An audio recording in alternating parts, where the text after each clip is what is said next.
The impossible did not announce itself with thunder or trumpets. It came in whispers through jungle grass, in the held breath of men crawling on their bellies, in the darkness before dawn when even hope seemed too loud to survive. For 3 years, 500 men had rotted behind barbed wire, forgotten by a world at war, their bodies wasting to bone, their names erased from every roster that mattered. The Japanese believed them already dead. The American command had written them off as ghosts. But on the night of January 30th, 1945, a force of 121 Rangers decided that ghosts could be saved, that the forgotten could be remembered, and that a single night of violence could rewrite the cruelest chapter of the Pacific War. What happened in those hours would stun an empire, resurrect the dead, and prove that audacity, when married to desperation, could accomplish what entire armies could not. Before we jump back in, tell us where you're tuning in from, and if this story touches you, make sure you're subscribed, because tomorrow I've saved something extra special for you. The camp at Cabanatuan was not designed to hold men, it was designed to break them. 60 miles behind enemy lines in the heart of Luzon, surrounded by thousands of Japanese soldiers and Filipino collaborators, the prison sprawled across scorched earth like a scar, barbed wire coiled in rusted spirals around the perimeter. Guard towers rose at each corner, their wooden beams baking under the Philippine sun. Inside, the Americans who had survived Bataan and Corregidor, who had endured the death march and the hell ships, who had watched their brothers die of dysentery, malaria, and starvation, clung to a life that barely deserved the name. Captain James Hollister had been one of them for 33 months. He no longer remembered what it felt like to stand without his knees trembling, his ribs pressed against skin so thin it seemed translucent. His hair had gone gray at 32. Every morning he woke in the filth of the barracks and counted the men who had not woken at all. The Japanese guards would drag the bodies out by their ankles, leaving trails in the dirt. No ceremony, no words, just another name crossed off a list that no one in America would ever see. Hollister had stopped thinking about rescue sometime in 19. The initial hope, the wild belief that MacArthur would return, that the cavalry would come charging over the hills, had died slowly, day by day, meal by rotten meal. The guards had made sure of that. They fed the prisoners just enough to keep them alive, but not enough to let them dream. A handful of rice, watery soup with no meat. Occasionally, a scrap of fish so rancid it turned the stomach. Men fought over crumbs. They licked their bowls clean. They chewed on leather straps and boiled grass to fill the aching void. The Japanese had a word for it. Shobunsuru, disposal. That was what Cabanatuan had become. Not a prisoner of war camp, but a disposal site. A place where inconvenient men were sent to vanish. The guards did not torture for information anymore. There was no information left to extract. They tortured because it passed the time. They beat men for failing to bow deeply enough. They withheld water for imagined infractions. They made the prisoners stand in the sun for hours, collapsing one by one, until the ground was littered with bodies that twitched and groaned like dying insects. Hollister had watched his best friend, Lieutenant Paul Brennan, die in August of 1944. Brennan had stolen a handful of rice from the cookhouse, not for himself, for a kid from Ohio who was too sick to stand. The guards caught him. They tied him to a post in the center of the camp and left him there for 2 days without water. The prisoners were forbidden to approach. Hollister stood in the shade of the barracks and watched Brennan's lips crack and bleed, watched his head loll forward, watched the flies gather. On the second day, Brennan stopped moving. The guards cut him down and threw his body into the ditch behind the latrines. After that, Hollister stopped keeping track of the days. Time became a haze. Weeks blurred into months. The only markers were the dead. He carved their names into a piece of wood he kept hidden under his mat. 263 names, 263 men who had entered Cabanatuan alive and left as corpses. He did not know why he kept the list. Perhaps it was the only act of defiance left to him. Perhaps it was a promise that someone, someday, would remember. But by January of 1945, even that felt like a lie. The war was moving closer. Everyone in the camp could feel it. The guards had become erratic, nervous. Supplies had dwindled. The beatings had intensified. Rumor spread through the barracks like fever. The Japanese were losing. MacArthur had landed at Leyte. The Americans were pushing north. Liberation was coming. But liberation was a double-edged word. The prisoners knew what happened when the Japanese retreated. They had heard the stories from other camps, massacres, entire compounds put to the sword or burned alive. The guards would not leave witnesses. If the Americans came too close, Cabanatuan would be erased. Every man inside it would be executed. their bodies buried in unmarked graves, their existence scrubbed from history. Hollister lay on his mat one night in late January and stared at the ceiling. The wood was warped and splintered. Moonlight leaked through the gaps. Somewhere in the distance artillery rumbled, American guns, close enough to hear but too far to hope. He closed his eyes and thought about his daughter. She would be 7 now. He had not seen her since she was 4. Did she remember him? Did she know he was alive? Or had his wife moved on, remarried, told the girl that Daddy was never coming home? The thought should have hurt, but Hollister felt nothing. He had burned through grief long ago. All that remained was a hollow endurance. Survive the day, survive the night, survive until survival itself became meaningless. He did not know that 200 miles away, in a tent outside the town of Guimba, a lieutenant colonel named Henry Mucci was staring at a map and making a decision that would shatter the silence of Cabanatuan forever.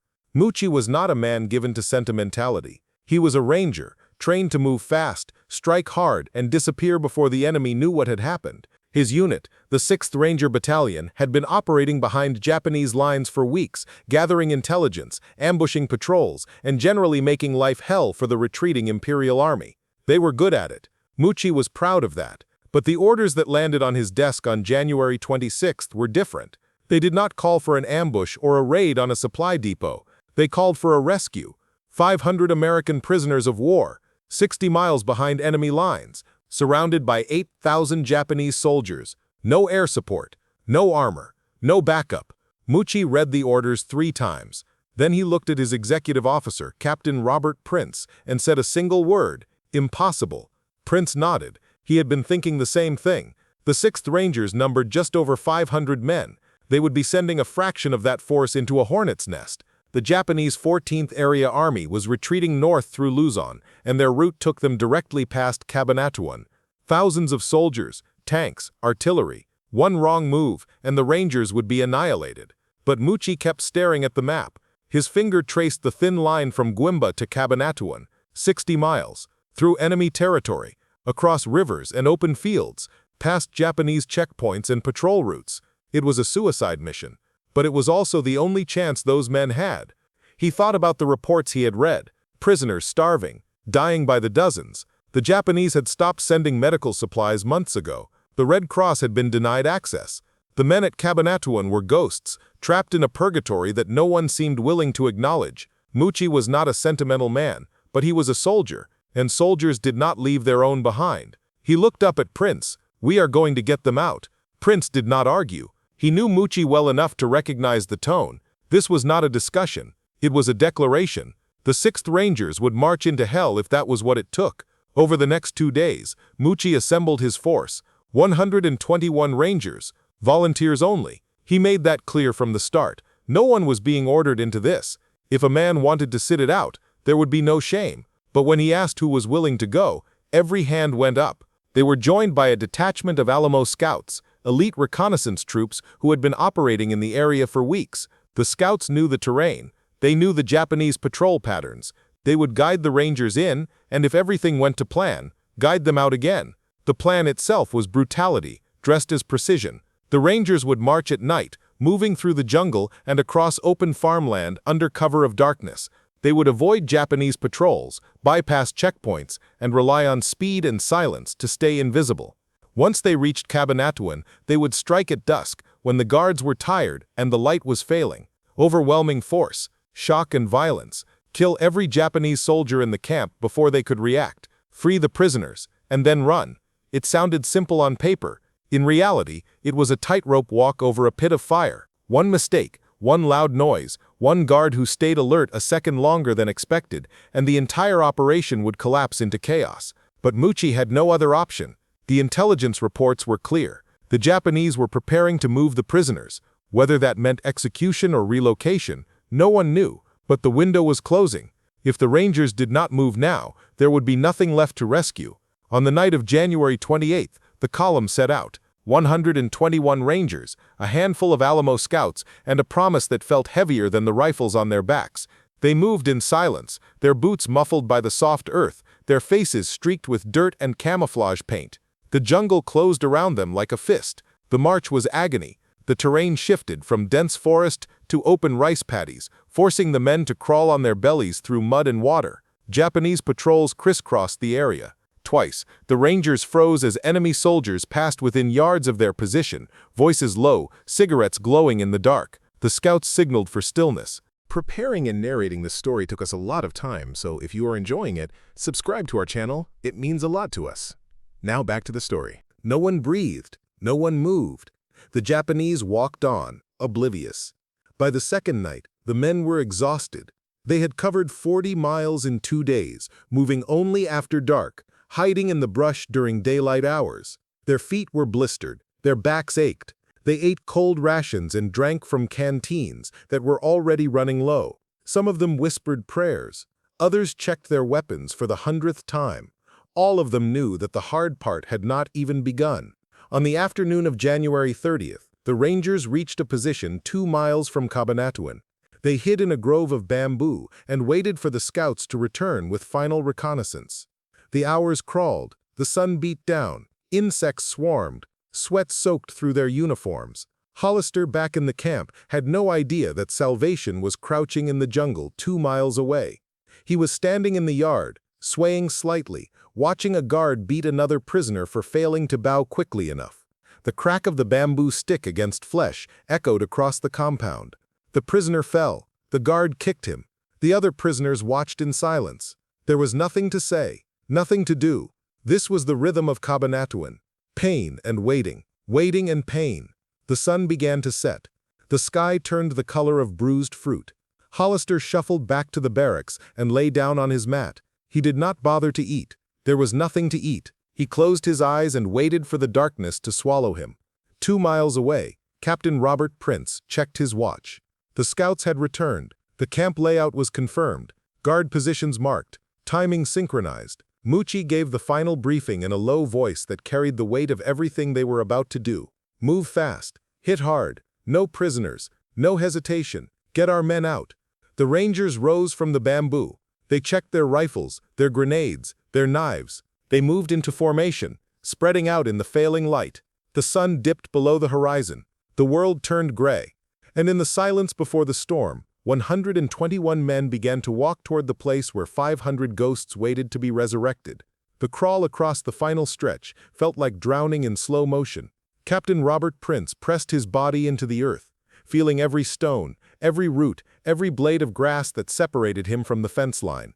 Behind him, the Rangers moved like shadows given form, their rifles cradled close, their breathing controlled to the point of silence. Above them, the guard towers stood black against the dying light. Shapes moved inside them. Japanese sentries scanning the perimeter with the lazy confidence of men who believed themselves untouchable. Prince could see the camp now in its entirety. The barracks stretched in crooked rows, their roofs sagging, their walls pocked with rot. Prisoners shuffled between buildings, skeletal figures moving with the exhausted shuffle of the damned. The wire gleamed dully in the twilight. Beyond it, the guards gathered near the main gate, smoking, talking, their rifles slung across their backs. They had no reason to expect trouble. Cabanatuan had stood for 3 years without incident. It was a tomb, and tombs did not require vigilance. The plan hinged on timing so precise it bordered on madness. 2 teams, one led by Prince, would assault the main gate and the guard quarters. The other, commanded by Lieutenant John Murphy, would breach the rear fence and sweep through the barracks. The Alamo scouts, positioned in the tree line, would provide covering fire and pick off sentries in the towers. The attack would begin at exactly 1900 hours. Every second mattered. Hesitation meant death. Prince glanced at his watch. 1858. His heart hammered against his ribs, but his hands remained steady. Around him, the Rangers prepared. Safeties clicked off. Grenades were readied. Fingers curled around triggers. The world narrowed to a single point of focus. The fence. The guards. The moment when silence would shatter into chaos. 1859. Prince took a breath, held it. The air tasted of earth and sweat, and something sharper, fear. Not for himself, but for the men inside that wire. If this failed, if the Rangers were cut down before they could reach the prisoners, the Japanese would take their rage out on the captives. Every man in Cabanatuan would die screaming. 1900. The first shot came from the tree line. A single crack that split the dusk like a whip. In the nearest guard tower, a sentry jerked backward, his rifle clattering against the wood as he collapsed. Before the sound could even register, the jungle erupted. Rifles barked. Machine guns roared. Tracers streaked across the darkening sky, slamming into towers, guard posts, and the cluster of soldiers near the gate. Prince was already moving. He surged to his feet, his voice cutting through the gunfire. Go! Go! Go! The Rangers exploded from the grass. They sprinted toward the fence, their boots pounding the earth, their weapons blazing. The Japanese guards at the gate barely had time to turn before bullets tore through them. They dropped in heaps, their bodies crumbling like paper. Prince vaulted over the wire, his hands grabbing the top strand and pulling himself across in a single fluid motion. His boots hit the ground inside the camp, and he was firing before he landed. A guard emerged from a barracks, fumbling with his rifle. Prince shot him twice in the chest. The man fell backward through the doorway. Another guard appeared, shouting in Japanese, raising his weapon. A ranger to Prince's left cut him down with a burst from a Thompson submachine gun. The guard spun and collapsed, blood spraying across the dirt. The compound dissolved into bedlam. Japanese soldiers poured from their quarters, confused, disoriented, scrambling for weapons. The Rangers met them with overwhelming violence. Grenades sailed through windows and exploded inside buildings, blowing out walls and sending bodies tumbling into the yard. Machine gun fire raked the guard barracks, splintering wood and shredding flesh. The air filled with smoke and screaming, and the acrid stench of cordite. Murphy's team hit the rear fence at the same moment. Wire cutters flashed. The fence sagged and collapsed. Rangers poured through the gap, spreading out through the prisoner barracks. The captives, stunned by the sudden eruption of gunfire, stumbled out of their shelters, blinking, unable to process what was happening. Some of them thought it was an execution. Others believed it was a dream, a hallucination brought on by starvation and fever. Murphy grabbed the nearest prisoner by the shoulders. "American, we are American. We are here to get you out." The man stared at him, his eyes hollow, his lips trembling. He tried to speak, but no words came. Tears rolled down his cheeks. Murphy shook him gently. "Can you walk?" The prisoner nodded. "Then walk. Now, follow us." All around the barracks, Rangers moved through the compound, pulling prisoners from their bunks, urging them forward, sometimes carrying those too weak to stand. The captives moved like ghosts, waking from a nightmare, shuffling toward the breaches in the fence, their faces blank with shock. Some of them wept, others laughed, a few simply collapsed and had to be dragged. In the yard, the firefight reached a crescendo. The Japanese guards, realizing they were under attack, attempted to organize a defense. A machine gun opened up from the second floor of the headquarters building, raking the yard with fire. 2 Rangers went down, one screaming, the other silent. Prince saw the muzzle flash and pointed. Bazooka. A Ranger dropped to one knee, shouldered the weapon, and fired. The rocket streaked across the compound and punched through the wall of the headquarters. The explosion lifted the entire second floor off its foundation. Debris rained down. The machine gun fell silent. But the Japanese were not finished. From the perimeter, a squad of soldiers came running, drawn by the sound of battle. They charged through the main gate, rifles raised, bayonets fixed. They ran straight into a wall of gunfire. The Rangers cut them down methodically, each burst precise, each shot deliberate. The Japanese fell in waves, their advance collapsing before it could gain momentum. Inside the camp, Hollister heard the gunfire and thought the end had come. The Japanese were executing everyone. He staggered out of the barracks, expecting to see guards lining up prisoners against the wall. Instead, he saw chaos. American soldiers in combat gear moving through the compound, Japanese guards lying dead in the dirt, prisoners stumbling toward the fence, guided by men in uniforms he had not seen in 3 years. He stood frozen, unable to move, unable to think. A Ranger ran past him, stopped, turned back. Hollister, Captain James Hollister. Hollister blinked. How did this man know his name? The Ranger grabbed his arm. "You are on the list. You are getting out. Come on, the list." Someone had remembered. Someone had kept track. Hollister felt his knees buckle. The Ranger caught him, half dragged him toward the fence. Around them, the firefight continued. Bullets whined through the air, grenades detonated, buildings burned, but the Rangers moved with ruthless efficiency, clearing each structure, eliminating resistance, shepherding the prisoners toward safety. Prince checked his watch. 7 minutes since the first shot. They had planned for 15. So far, everything was holding. But the longer they stayed, the greater the risk. Japanese reinforcements would be coming. The sound of gunfire carried for miles. Every second increased the chance of being surrounded. He keyed his radio. "Murphy, status." Murphy's voice crackled back. "Rear section clear. Prisoners moving. We have wounded. How many? 3. Ours. 2. Theirs. Get them out. We are pulling back in 5. Across the compound, the last pockets of resistance were collapsing. A group of Japanese soldiers barricaded themselves in the cookhouse and refused to surrender. The Rangers did not waste time negotiating. They threw grenades through the windows and stormed the building. The shooting inside lasted less than 30 seconds. The guard towers were silent now. The Alamo scouts had eliminated every sentry. The yard was littered with bodies. Smoke poured from shattered buildings. The fence sagged in multiple places, cut and trampled, and through it all, the prisoners kept coming. Hollister among them, leaning on a ranger, his legs barely supporting his weight, his mind struggling to accept that this was real. Prince gave the order. Fall back. Everyone out, now. The Rangers began their withdrawal, moving in coordinated teams, covering each other as they pulled the prisoners through the breaches. Some of the captives had to be carried on makeshift stretchers. Others, too weak to walk, were slung over shoulders. The Rangers did not leave anyone behind. Not the sick, not the wounded, not the dying. As the last of the prisoners cleared the fence, demolition teams moved through the camp, setting charges on the remaining buildings. The explosions rolled across the compound in sequence, collapsing barracks, destroying supplies, erasing Cabanatuan as a functional installation. By the time the Japanese reinforcements arrived, there would be nothing left but rubble and corpses. The column moved into the jungle, Rangers at the front and rear, prisoners in the middle. The darkness had fully descended now, providing cover but also slowing their pace. The prisoners stumbled over roots, tripped on vines, fell and had to be helped up. Every step was agony for men who had not walked more than a few yards in months. Behind them, the glow of fires lit the horizon. The Japanese would be scrambling now, trying to understand what had happened, organizing pursuit. Prince pushed the column harder. They had to put distance between themselves and the camp. Fast. 2 miles out, they reached the rendezvous point. Filipino guerrillas waited with carabao carts, crude wooden wagons pulled by water buffalo. The weakest prisoners were loaded onto the carts. The rest kept walking. The guerrillas fell in alongside the Rangers, their knowledge of the terrain proving invaluable as they navigated through villages and across rivers. The march became a blur of pain and endurance. Hollister walked because he had no choice. His feet bled inside his rotting boots. His lungs burned. His vision swam. But around him, the other prisoners walked too. Men who had been dead in all but name now moved through the jungle with a determination born of disbelief. They were free. The word did not seem real. But the jungle was real. The Rangers were real. The distance growing between them and Cabanatuan was real. Dawn broke on January 31st. The column had covered 15 miles.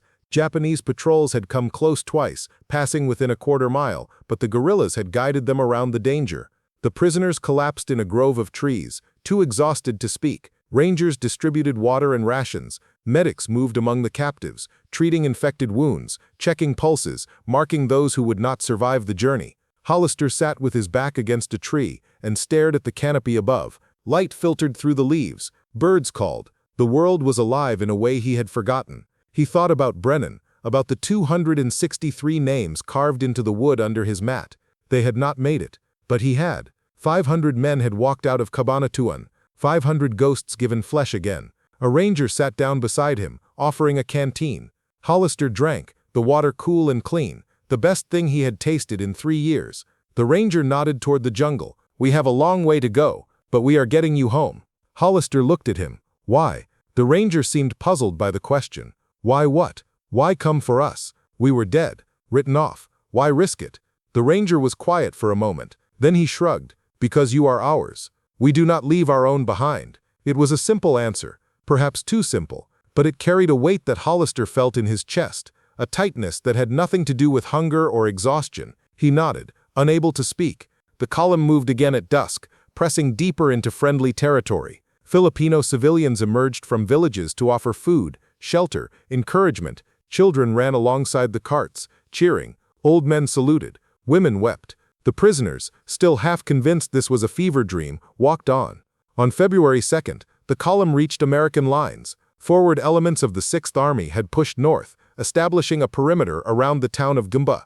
When the Rangers and their cargo of skeletal survivors emerged from the jungle, the soldiers manning the checkpoints stared in disbelief. Word spread quickly. Within an hour, jeeps arrived carrying officers, medics, reporters. Cameras flashed. Questions were shouted. The prisoners, overwhelmed, shielded their eyes from the lights. Hollister was loaded into an ambulance. As the doors closed, he looked back at the jungle, at the Rangers who had walked into hell to pull him out.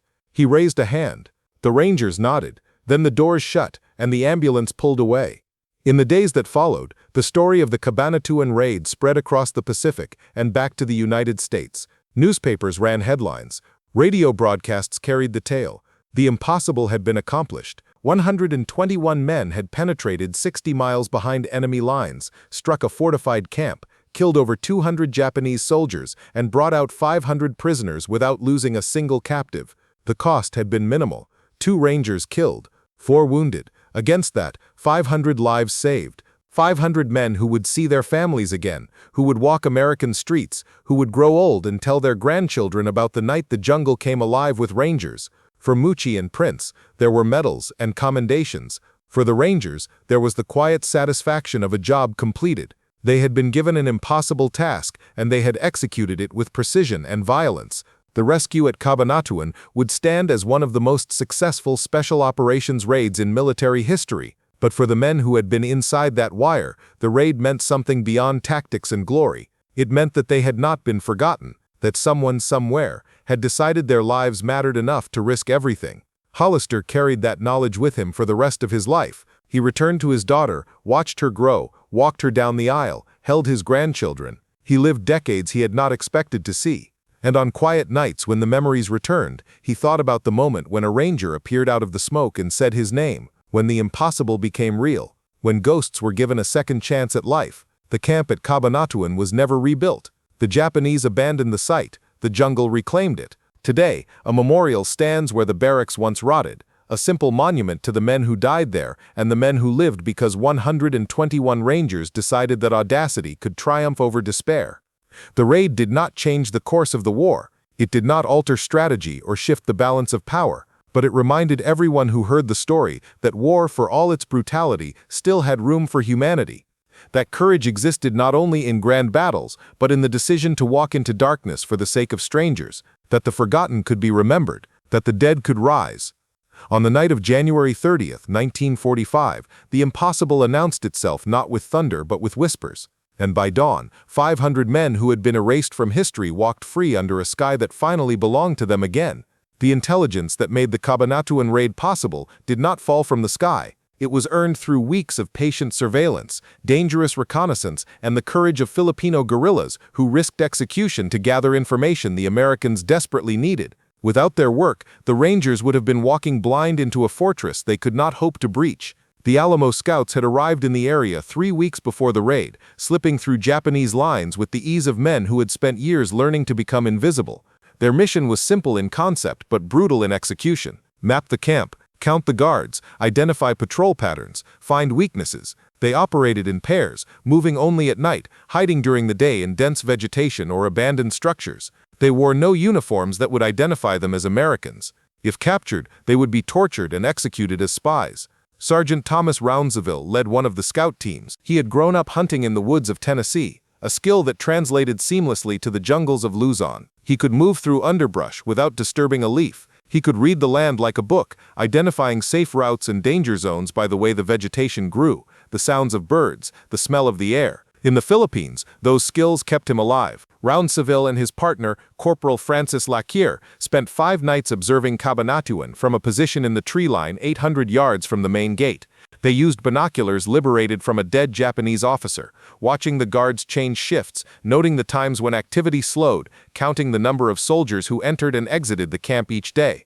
They sketched maps on rice paper, marking guard towers, barracks locations, weak points in the wire. What they discovered was both encouraging and terrifying.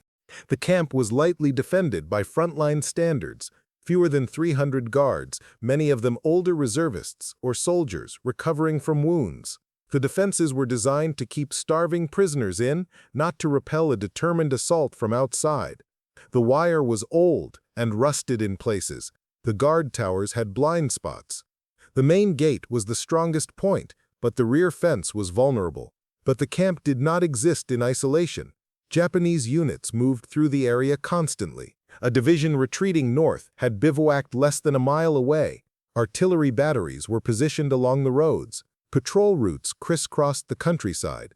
The Rangers would have to navigate through thousands of enemy soldiers to reach the camp, execute the raid, and extract with 500 prisoners who could barely walk.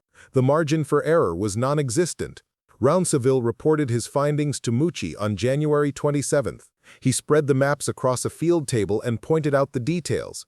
Mucci studied them in silence, his face unreadable. Finally, he looked up. "Can it be done?" Rounceville met his eyes. "If everything goes right, yes. If one thing goes wrong, we all die." Mucci nodded. "That is what I thought." He paused, then added, "We are doing it anyway." The decision to proceed was not made lightly. Mucci consulted with his officers, war-gamed scenarios, considered alternatives. But every analysis led to the same conclusion. The prisoners were running out of time. The Japanese were preparing to evacuate or eliminate them. If the Rangers did not act now, there would be nothing left to save. The role of the Filipino guerrillas proved crucial in ways that went beyond intelligence gathering. They provided guides who knew every trail and river crossing. They arranged for carabao carts to transport the weakest prisoners. They positioned scouts along the route to warn of Japanese patrols. And on the night of the raid, they executed a diversion that may have saved the entire operation. Captain Juan Pajota commanded a guerrilla force of over 200 fighters. His men had been fighting the Japanese since 1942, using hit-and-run tactics to harass supply lines and ambush patrols. They knew the terrain intimately and had earned the trust of the local population. When Mucci approached Pajota with the plan, the Filipino officer did not hesitate. His men would create a diversion on the far side of the camp, drawing Japanese reinforcements away from the raid site. On the evening of January 30th, as the Rangers moved into position, Pajota's guerrillas set up an ambush along the Kabu Bridge, a key crossing point on the main road north. When the raid began and Japanese units attempted to respond, they ran straight into a wall of gunfire.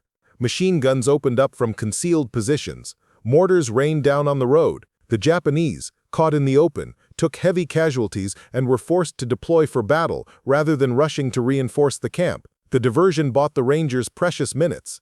It also cost Filipino lives. 8 guerrillas were killed in the firefight. Dozens more were wounded. But they held their position until the Rangers and prisoners had cleared the area, then melted back into the jungle before the Japanese could organize a counterattack. Inside the camp, the prisoners experienced the raid as a series of incomprehensible shocks. Most of them had been asleep or lying on their mats when the shooting started. The first explosions brought them stumbling out of the barracks, convinced they were about to be executed. The sight of American soldiers cutting through the fence seemed impossible, a hallucination brought on by malnutrition. Private First Class Eugene Nielsen had been in Cabanatuan for 28 months. He weighed 93 pounds, down from 160 at the time of his capture. Dysentery had left him so weak he could barely stand. When a ranger burst into his barracks shouting for everyone to move, Nielsen thought it was a Japanese trick. He refused to leave his mat. The ranger, a young corporal from Ohio, grabbed him by the shirt and hauled him to his feet. "Listen to me. We are Americans. We are getting you out. But you have to move, now." Nielsen stared at him. The corporal's uniform was real. His accent was American. The rifle in his hands was a Garand, not an Arisaka. Nielsen started to cry. The corporal did not wait for him to process it. He half-carried Nielsen toward the fence, passing bodies of Japanese guards, stepping over debris, pushing through smoke. Outside the wire, other rangers were organizing the prisoners into groups. Medics moved among them, making quick assessments. Those who could walk were formed into columns. Those who could not were placed on stretchers or loaded onto the carabao carts that had been brought up from the rendezvous point. The entire process was conducted under fire, with Japanese soldiers still resisting in pockets throughout the camp. Lieutenant Murphy found himself face to face with a prisoner who refused to believe the rescue was real. The man, a major who had been captured on Bataan, stood in the yard shaking his head. "This is not happening. You are not real." Murphy grabbed him by both shoulders. "I am real. This is real. We are leaving. Come with me." The major looked at him with eyes that had seen too much. "If I go with you and this is not real, I will be shot for trying to escape." Murphy did not have time to argue. He physically turned the major around and pushed him toward the fence. "Walk. If I am wrong, you can shoot me later." The major walked. As he passed through the gap in the wire and saw the jungle beyond, saw the other prisoners being led to safety, his face crumpled. He fell to his knees and sobbed. Murphy kept moving, urging others forward, aware that every second increased the danger. The withdrawal from the camp was the most vulnerable phase of the operation. The prisoners moved slowly, their bodies broken by years of abuse. The Rangers had to maintain security while shepherding hundreds of men who could barely walk. Japanese reinforcements were converging on the area. The margin for survival was measured in minutes, but the planning held. The guerrilla diversion kept the roads blocked. The Alamo scouts guided the column through safe routes. The Rangers formed a defensive perimeter that moved with the prisoners, ready to fight off any pursuit, and somehow, against all odds, the column made it to the first rally point without serious contact. The march back to American lines took 3 days. 3 days of pain and fear and desperate hope. The prisoners walked because they had no choice. Rangers carried those who could not walk. Filipinos shared their food and water. Medics worked around the clock to keep the sickest men alive. Hollister walked through it all in a daze. His feet moved automatically. His mind struggled to process what had happened. He had been a dead man. The war had forgotten him. And then, in a single night of violence, he had been given his life back. The weight of it was crushing and exhilarating in equal measure. On the second night, he sat beside a ranger who was cleaning his rifle. The young man could not have been more than 22. Hollister watched him work. The methodical disassembly and reassembly, the careful oiling of each component. Finally, Hollister spoke. "How many of you came?" The ranger looked up. 121 men. Hollister did the math. "You brought 121 men to save 500. The ranger nodded. "Yes, sir. That is insane." The ranger smiled faintly. "Yes, sir, it is." When the column finally reached American lines, the prisoners were met with a scene that felt more surreal than the raid itself. Hot food, clean water, medical tents staffed with doctors and nurses, reporters with cameras and notepads, officers shaking hands and offering congratulations. It was too much too fast. Many of the prisoners simply sat down and stared, unable to speak. Hollister was examined by a doctor who documented his condition with clinical detachment, severe malnutrition, chronic dysentery, infected wounds on both legs, probable kidney damage. The doctor looked at him and shook his head. "You should not be alive." Hollister smiled for the first time in 3 years. "I know." The story of the raid reached the United States within days. Newspapers ran it on the front page. Radio announcers delivered the details with barely contained emotion. In a war filled with tragedy and loss, the Cabanatuan rescue offered something rare, a victory untainted by compromise, a moment of pure heroism that restored faith in the possibility of good. For the families of the rescued men, the news was almost too much to bear. Women who had been told their husbands were missing or presumed dead received telegrams informing them that their men were alive, recovering, coming home. The joy was overwhelming. Some fainted, others screamed. Many simply wept until they had no tears left. Hollister's wife received the telegram on February 5th. She read it 3 times before the words made sense. Then she picked up her daughter and held her so tightly the girl protested. "Your father is coming home," she whispered. "Your father is alive." The Rangers who conducted the raid were honored with medals and commendations, but the recognition felt secondary to the mission itself. They had done what soldiers are meant to do. They had brought their brothers home. The rest was noise. Mucci would later say that the Cabanatuan raid was the proudest moment of his military career, not because of the tactical success, though that was significant, not because of the awards, though those were appreciated, but because his men had proven that audacity, when combined with careful planning and ruthless execution, could overcome impossible odds. The raid became a case study in special operations. Military academies analyzed it. Historians wrote about it. Future generations of soldiers studied the tactics and learned the lessons. But beneath the analysis and the accolades was a simpler truth. 121 men had walked into hell and brought 500 souls back to the light, and in doing so they had reminded the world that even in the darkest moments of war, humanity could still triumph over cruelty, courage could still defeat despair, and the forgotten could still be saved. Up next, you have got 2 more standout stories right on your screen. If this one hit the mark, you will not want to pass these up. Just click and check them out.